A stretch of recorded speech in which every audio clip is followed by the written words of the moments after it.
Margaret Lewis lived a privileged life. She was raised in a home with wealthy parents. Old money, they'd used to tell her, to differentiate themselves from new money, which was different from old money in a way that Margaret never quite knew, but understood it to mean, we're not flashy, we're classy. Margaret went to a boarding school and was raised well, as she was often told. After boarding school, Margaret attended a prestigious Ivy League university where she was told to get her MRS degree. And she did. She was married to Bryant Lewis III by her senior year and had her first of 2 children the same year that she graduated with honors. She'd wanted to work. Her degree was in art history, which her mother had encouraged her, saying it was a degree in which a woman could be proud to hold, but not in any particular need to use. But Margaret had wanted to work in a gallery. There was a quaint art gallery within walking distance of their Upper East Side apartment, but Bryant wouldn't hear of it. He told her that no wife of his was going to embarrass him by working as if he wasn't supporting her financially. He'd explained to her that she had a variety of charities that she could use her position and, frankly, her name to boost their donations, and she should concentrate on that. They'd hired a nanny, a cook, and a driver to free up any time that Margaret felt the need to do charitable work. Or she could just pitter-patter around the home if she chose. Her mother went to work placing her on different charity boards, which she didn't quite understand, as they told her that there was no need to show up to any meetings if she chose not to, but the events were where she really needed to be, as her presence needed to be seen.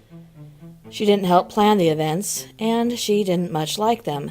There were always the same people there, her parents and their friends, and now her friends and their spouses, as if they were pulling up the rear to take their parents' place one day. Occasionally there was the excitement of a new money attending.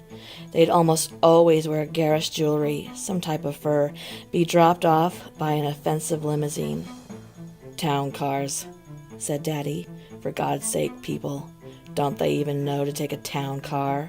Only the children of middle class take limousines to their proms. No one really uses them, do they?" he'd snicker, looking over the rim of his bourbon and ice.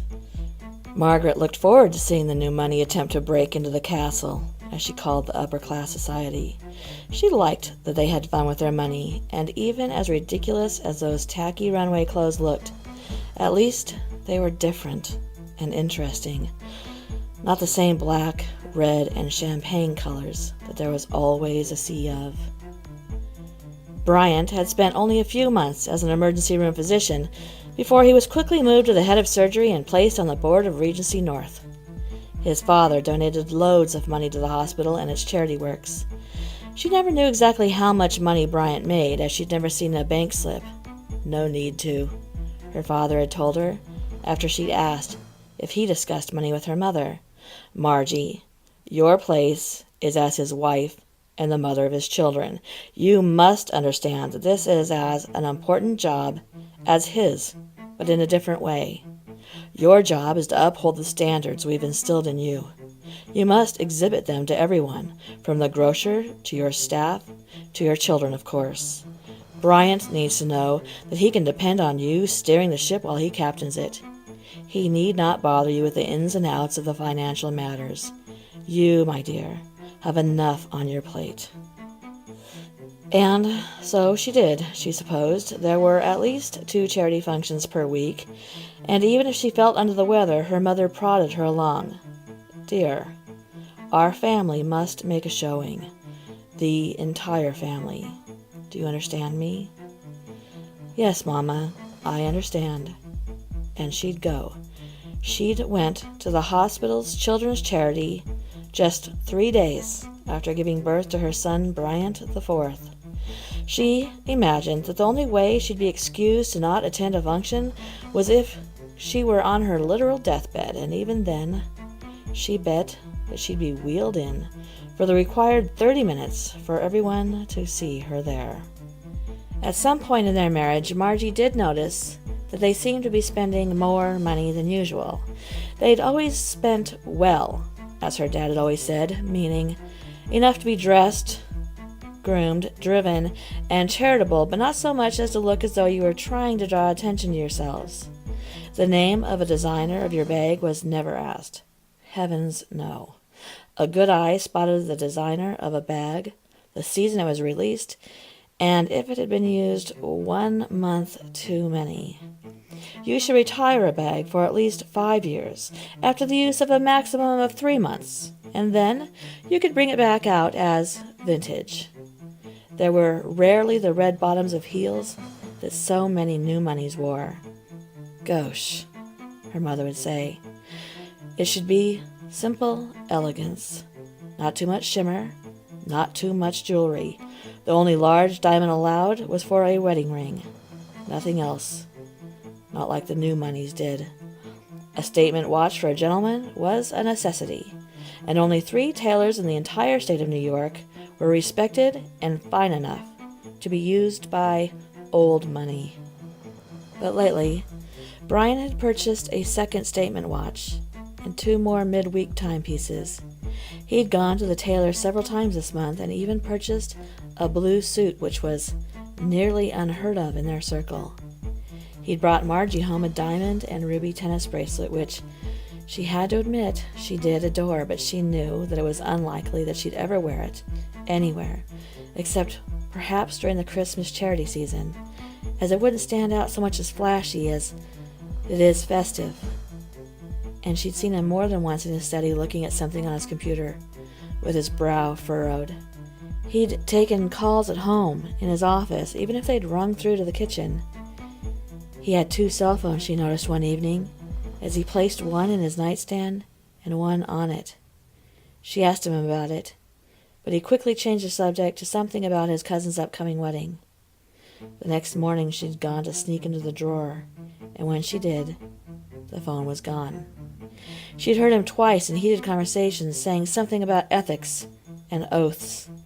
Both times he'd seen her looking at him, and he'd slowly walked to the office door, smiled at her, winked, and slowly shut the door after saying, "Please give me a moment," to whomever was on the phone. She spoke to her father about her concerns, and he assured her that everything was just fine, told her not to worry her pretty little head. On the night of December 21st, she was to attend a charity of her mother's. Bryant was working late, taking the shift of an ER doctor whose wife was in labor. Bryant was taking more and more of those shifts lately. She'd wondered why the head of surgery would take on such a task, but Bryant had told her that he loved the excitement, that it was never boring, and it was what he'd become a doctor for. She could understand that, she supposed. So, on this night, her mother and father picked her up in their town car. It was snowing and gorgeous out. She'd had on the tennis bracelet that Bryant had given her, and her mother had taken notice. She told Margie that it was quite lovely for the occasion, and Margie was relieved that she wasn't lectured on it. The roads were quite slick. It had rained just a bit before the snow, and as the town car turned off the highway, it slid and kept sliding until it hopped a curb and hit a lamp post, sending Margie's father out the front window, his body hitting Margie as it took flight and knocking her unconscious.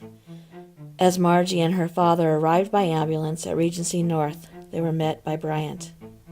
Margie was in serious pain, her father unconscious, and as he was wheeled into the operating room, a man walked in and asked to clear the room. Bryant was agitated and told him not now, but the man insisted. He took out a piece of paper from his briefcase and showed it to Bryant. "No," Bryant cried out, "I can't do this." His face was red, his eyes brimming with tears. "You must," said the man, calmly placing his hand on Bryant's arm. "You must. She's a perfect match." Bryant looked down at his father-in-law, his heart beat erratic. He knew that the man's heart was nearly lost. It was losing a battle to survive. "He's already paid in full, Bryant. You signed the contract. You must," remove her heart and place it into her father. Bryant took the piece of paper out of the man's hands. It was a contract written by the hospital attorneys. Old monies had been placed on a list after they paid $10 million to the hospital to be split between it and the head of surgery. The list. A body parts request stating that if anyone on this list required a transplant, the head of surgery would find a blood type match amongst those coming in through the emergency room and harvest their organ, even if the injuries of the other patient would not otherwise be life-threatening.